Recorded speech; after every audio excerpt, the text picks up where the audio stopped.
Hey y'all, it's Cass. Welcome back to my channel. I am so happy to bring you guys another video all about why slowing down does not mean you're losing momentum.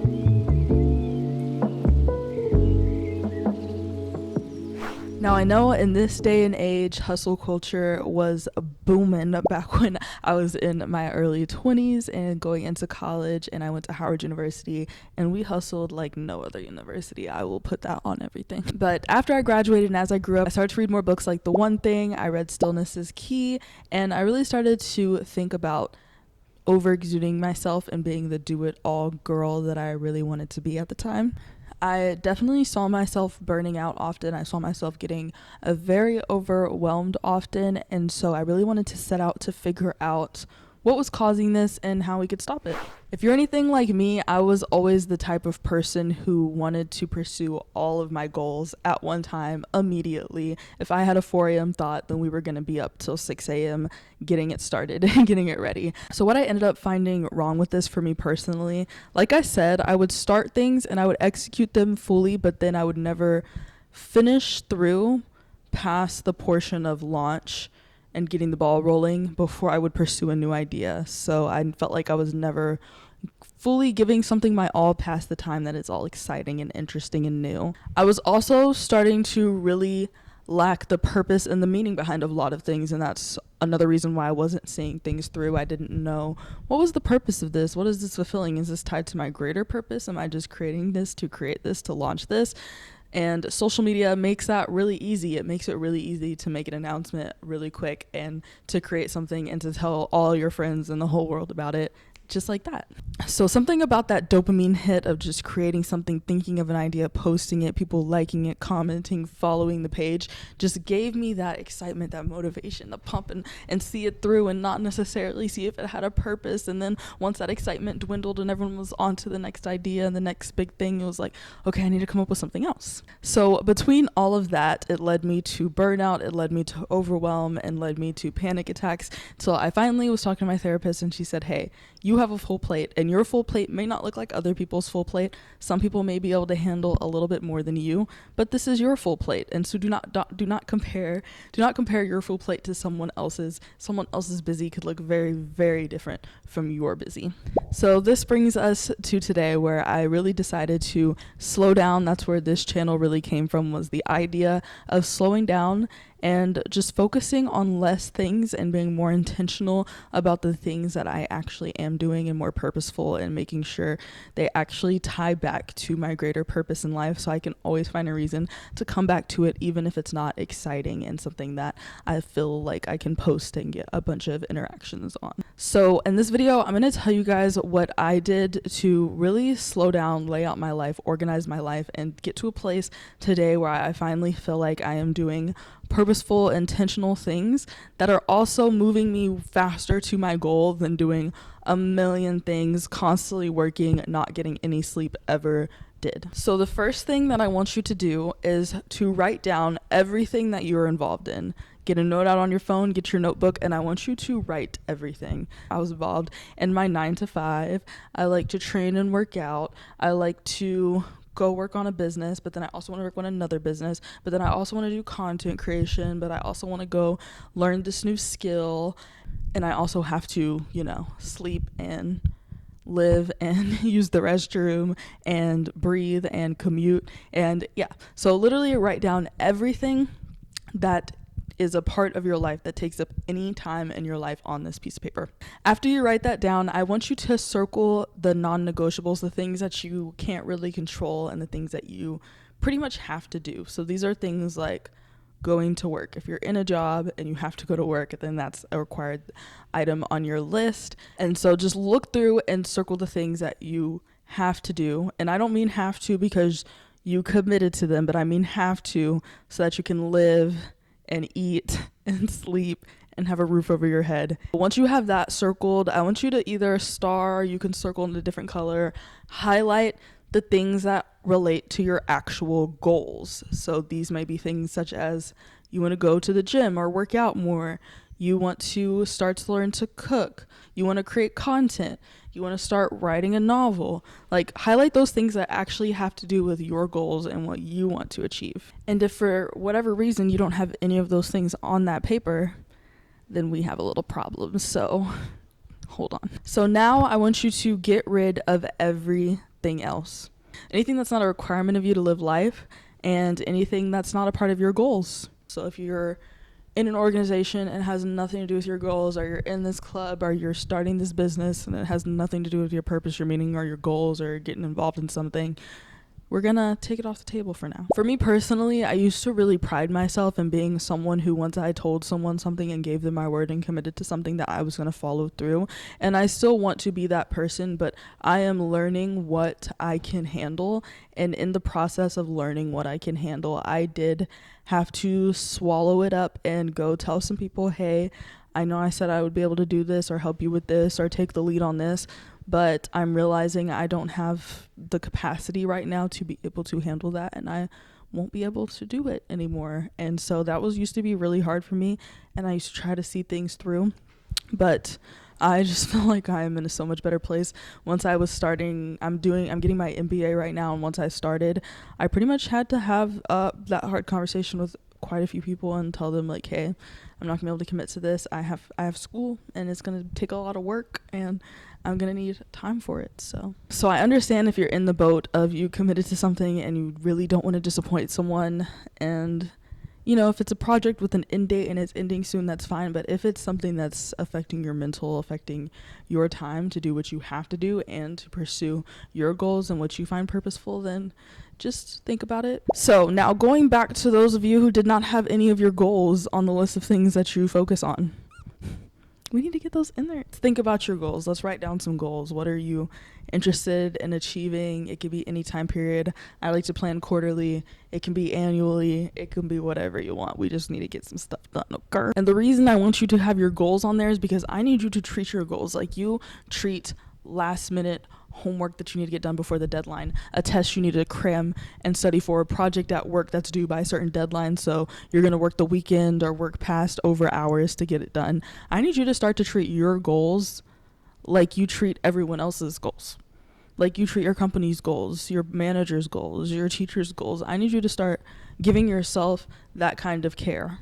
If I have a YouTube video that needs to post Sunday by 10 a.m., I'm about to treat it like it's the most important final exam I've ever had to take, and I am about to spend that night getting that video out and pumping it out and getting the best quality that I possibly can, because this is a rule that I made for myself and I respect my own goals. So I need you guys to start treating your goals with some respect and get them onto your focus list, okay? I'm sorry if that was a little harsh. I just needed you to know how important that is. Okay, so now you guys, like I said, should have a list of what you have to do as a requirement, and then a list of your goals you should have now if you didn't. We're gonna do with this is a fun little thing called time blocking. So I've heard of time blocking. I never really got into it till my boyfriend got into it. And of course, anything he gets into, I gotta try. So when he got into time blocking, I was like, you know what? Let me give this a shot, see how it works. Where I do my time blocking is Google Calendar. I like it because it syncs with my Apple Calendar and any calendar that I use, basically. So what I typically do is I open Google Calendar and you change it to the week view. And I want you to start a new calendar if you already use Google Calendar. So just go to the side, create a new calendar. This is going to be very helpful. I'll tell you why momentarily, but create a new calendar. You can call it time blocking or schedule or whatever you want to call it. And what we're going to do is start to fill out your week with these things that are on this list. So let's start simple. Let's start with sleep. How many hours of sleep do you want? You should be getting, I would say, at least 7. I try to get at least 8 to just feel my best, most energized self. Plus, when you get into bed, you don't necessarily fall asleep immediately. So just having some buffer time is good. But go ahead and add that as an item in your calendar. Put whatever time, start time, end time that you want to put.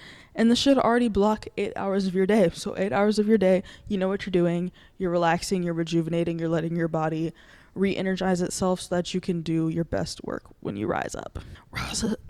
Next up, go ahead and put work. You typically know what hours you work. If it alternates, then try to put, if you know your hours for the week or the next 2 weeks, try to put those in. But put whatever time that you have to work in there. Again, another required item. And then whatever other required items y'all put in there. I put my morning routine in there. I also put my commute home in there. Anything that you can think of that may potentially take a good chunk of your time. You can even put your meals in there. I like to make dinner typically, so I block a bit extra time for dinner, but I don't put breakfast and lunch in there. I usually have those at work or usually have those while I'm doing something else, so I didn't feel the need to put them in there. Then I also have my night routine, and I think that's primarily what I have for what I have to do. The reason we're doing time blocking is to see if you actually have time for your own life, because this made me realize when me and my boyfriend were doing this that I do not have time for the life that I had laid out for myself right now. So now that you have what you have to do, you guessed it, you're going to go ahead and add in those goals you have. So for me, I have my workout in there. Specifically, I'm training for a half marathon, but that typically right now fills up the time that I have for a workout block anyways. Then I'll put things like working on my business, working on my MBA. My MBA is for me a requirement because I'm enrolled in school, so I consider that a requirement, but that may take some time after work. Or if I do have extra time that I'm not studying or doing homework, then I will typically work on something else. So in this scenario, it could be YouTube, it could be a business, but it could be anything else that you have to work on that pertains to your goals, and add that to some blocks in your calendar, some available spaces. And now you guys are going to do something very special for me. Can you do this for me? You're going to add in rest time. Yes, you're going to add in time to chill, maybe FaceTime your friend, hang out with your boyfriend, watch some Netflix, just lay down and look at the sky, scroll on social media. Like, you're going to add some intentional not doing time. It could be to read, but just anything that you want to, that you can just let your brain rest. Time. In my last video, Getting My Life Together, I mentioned how I was having a super productive Monday and Tuesday, getting it, killing it, and then Wednesday I hit a freaking wall and I just rotted and I ordered trash food. And so Thursday I was trying to make up for that and catch up and get my life back together, but a lot of that had to do with I had no rest scheduled for Monday, Tuesday. I looked at my time block and I'm like, I have barely any time to do everything I want to do, so I don't have time for rest. So I didn't have that time to have a break. And now that I do, today is Wednesday and I'm filming this video and I still have so much more energy. So yes, I do want you to actually schedule rest, and I want you to also treat this like something that is your goal that no one else can touch, no one else can interrupt, because you're busy resting, recharging. Okay? Now that you have filled this all out, I would be very surprised if you didn't realize you may have to cut down on a little something. Because even though I filled out my calendar and everything looked all gorgeous and color-coded and beautiful, your girl, when I actually went through the day, I was like, yeah, no, this isn't happening. So if there's anything overlapping, you may have to do some rearranging. Honestly, I would pop on a background show, pop on some music, pop on a podcast, and just play around with this, play around with your time. And it's kind of fun if you really like puzzles where you have to kind of work around the things that you have to do and implement the things that you want to do. I don't know. I kind of enjoyed it, and it definitely gave me an interesting perspective on my own life as well. So what I realized is, what can I cut down on, and then what can be saved for later? What do I maybe not need to focus on right now because I just simply do not have time? So that's how I really broke down and got started with time blocking. And if you guys want a more detailed video on time blocking, see exactly how I time block and how I maximize it, then just let me know below and I will work on that. So like I said, I did my calendar. I thought it was perfect, and I had to go back and shift it because it was nowhere near realistic.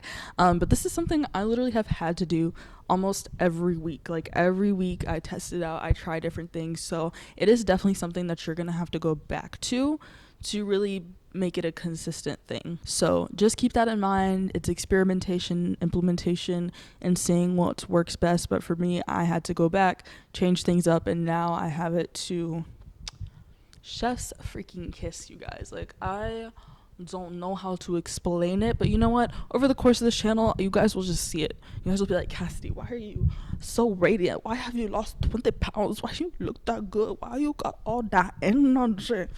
You know? And I'm gonna be like, girl, go watch my third video. So of course I want to tie this all back to why we are here, and that is how slowing down will ultimately maximize your time. And that is because by doing this, you are now living that purposeful, intentional life. You are doing things that actually are fulfilling you and leading you toward a goal to potentially turn your passion into your career. And if your career is your passion, then now you have all this time outside of work to have fun, maximize your time and your intentionality and other things that you're passionate about. And so that right there is gonna get you to the goal faster than the hustle culture and the trying every single new idea.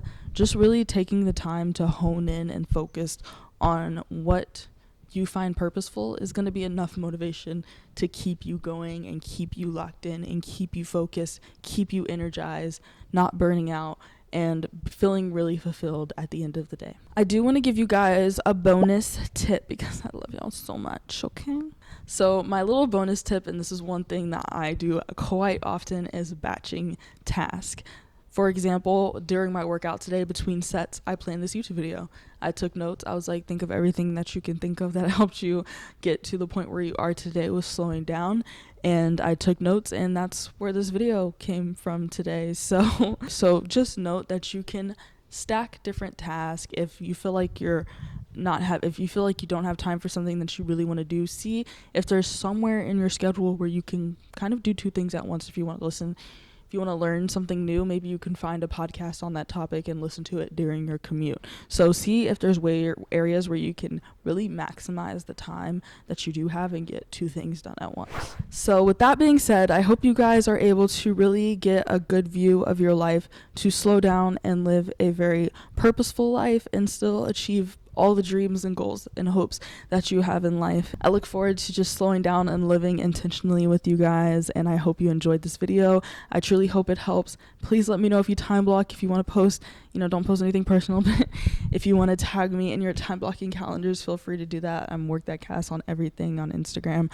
So yes, hope you guys enjoyed this video. My leg is literally falling asleep. Oh my god. Cheers to a more intentional, purposeful, and achieving life. Bye guys.